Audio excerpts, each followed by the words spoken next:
Salut les fans, bienvenue sur la chaîne Johnny Day Collection. Alors aujourd'hui, il y a un article qui est arrivé dans mon fil d'actualité Facebook et ça m'a interloqué parce qu'en fin de compte, le titre de l'article est dit Joule tout proche de Johnny Day en nombre de disques de platine.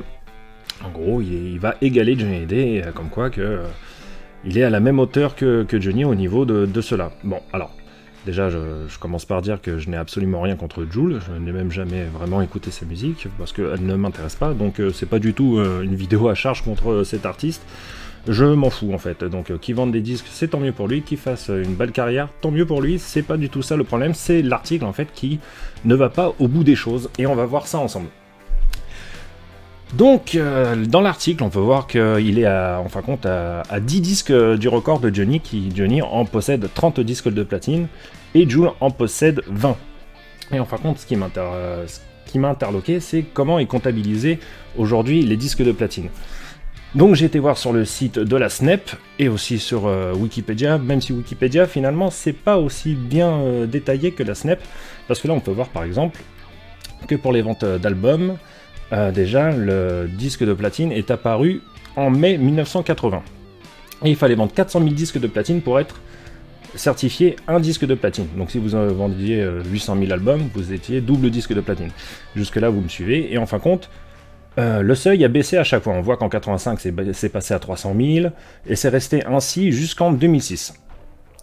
Et après, c'est passé à 100 000 à partir de 2009, et à partir de 2015, c'est là qu'il y a vraiment, c'est un camoulox total au niveau des comptabilisations de vente d'albums. C'est-à-dire qu'ils prennent les streams, ils additionnent le nombre de vues de chaque chanson, puis ils divisent le résultat par 1500, enfin, c'est un espèce de produit en croix infâme pour pouvoir obtenir une vente. Mais en gros, voilà, 1500 écoutes d'un album, ça équivaut à une vente.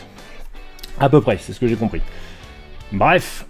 Donc du coup j'ai regardé les albums disques de platine de Johnny à partir de 1980 parce que avant il n'en existait pas. Donc le premier c'est La Peur, ensuite on peut voir qu'on a Rock'n'Roll Attitude, Gang, etc. Et certains sont doubles de platine et voire d'autres triples. D'ailleurs on peut voir que sur la page Wikipédia qui recense les disques de platine et disques d'or et compagnie, il y a des trous dans la raquette parce qu'il y a des albums qui sont pas du tout... Bon, on voit pas les certifications qu'ils ont eu, par exemple Ça change pas un homme, il n'y a rien. Alors qu'il a été 3ème au classement, donc je pense qu'il était au moins minimum disque d'or, donc voire peut-être disque de platine. D'ailleurs, quand on compte les soi-disant 30 albums de platine que Johnny a fait, si moi je les additionne tous dans les studios, parce que on dépasse largement le chiffre 30, donc voilà, j'ai pris vraiment que les 20 premiers à partir de La Peur, que je voyais sur la page Wikipédia. Le premier album de Johnny de platine, c'est La Peur avec un seul disque de platine, et à cette époque-là, il fallait vendre 400 000 disques. C'est quand même pas mal du tout, quoi. C'était un sacré chiffre. Rock'n'Roll Attitude, disque de platine 300 000, double pour Gang, donc 600 000, double pour Cadillac, 600 000 encore une fois, double pour Lorada, encore 600 000, double pour Ceux que je sais, encore 600 000, double pour Le Cœur d'un homme, là cette fois c'est que 400 000, c'est déjà énorme, encore double pour Ça ne finira jamais, 400 000, triple disque de platine pour Jamais seul, 300 000, et triple pour De l'amour, ça nous fait donc encore 300 000, et là on a les 20 premiers disques de platine de Johnny qui sont équivalents, on va dire, aux 20 premiers, aux 20 disques de platine de Joule. La différence c'est que Joule, pour avoir ses 20 disques de platine, il a dû vendre 2 millions d'albums. Ce qui est quand même un beau chiffre, surtout à l'heure actuelle avec le numérique et compagnie. Mais Johnny, pour avoir ses 20 disques de platine, lui, il a dû vendre 4 500 000 albums. C'est là où ce genre d'article fait à la va-vite m'énerve un peu, parce que finalement, on va pas au fond des choses, et on n'explique pas comment sont faites les choses.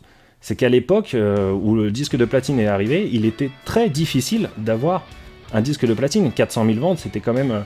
Alors il y en a, ils vont dire à l'époque, il n'y avait pas le stream, il n'y avait pas tout ça, on vendait plus facilement des albums. Mais bon, quand même 400 000, c'est pas tout le monde qui les faisait.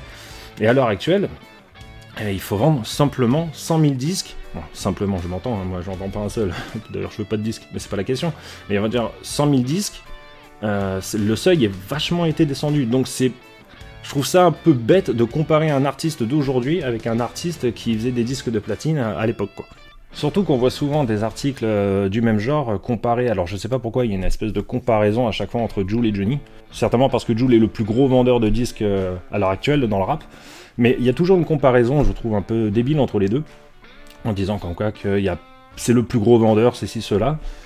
Jul a vendu 4 millions d'albums, ce qui est pas mal quand même, faut le dire à l'heure actuelle, et Johnny en a vendu plus de 110 millions. Donc comparons ce qui est comparable, déjà c'est deux artistes qui n'évoluent pas du tout dans la même sphère, mais je veux dire, comparons ce qui est comparable, et après de toute façon, le maître indétrôné en France des ventes d'albums, ça reste Tino Rossi avec plus de 320 millions d'albums vendus. Ce qui est juste une dinguerie pure, voilà. Donc voilà, c'est tout pour ma petite review sur cet article que je trouve, à mon sens, pas abouti, parce qu'on va pas vraiment au fond des choses, on compare pas vraiment les choses telles qu'elles devraient être. Voilà, et encore une fois, bon, comme je l'ai dit, pour ceux qui peuvent tomber sur la vidéo qui sont fans de Jul, je ne critique pas votre artiste, c'est pas du tout le but. Voilà, allez, ciao les amis, à bientôt.